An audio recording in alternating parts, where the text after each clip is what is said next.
السلام علیکم. بے نقاب نیوز پر بریکنگ نیوز کے ساتھ میں ہوں عدیل مرزا. سابق وزیر اعظم اور چیئرمین پاکستان تحریک انصاف عمران خان نے توہین عدالت کیس میں خاتون جج سے معافی مانگ لی ہے. آج اسلام آباد ہائیکورٹ میں انہوں نے کہا کہ میں نے اگر کوئی ریڈ لائن کراس کی ہے تو اس پر معافی چاہتا ہوں. خاتون جج سے معافی مانگنے کے لیے بھی تیار ہوں. اس موقع پر انہوں نے کیا گفتگو کی، آئیے سنتے ہیں.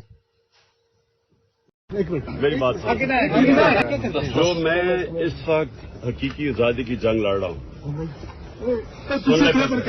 جو حقیقی آزادی کی جنگ لڑ رہا ہوں معافیات کے خلاف، میں جس سے جنگ نہیں لڑنے وہ پاکستان کی عدلیہ. میری بات جو میں اس وقت حقیقی آزادی کی جنگ لڑ رہا ہوں،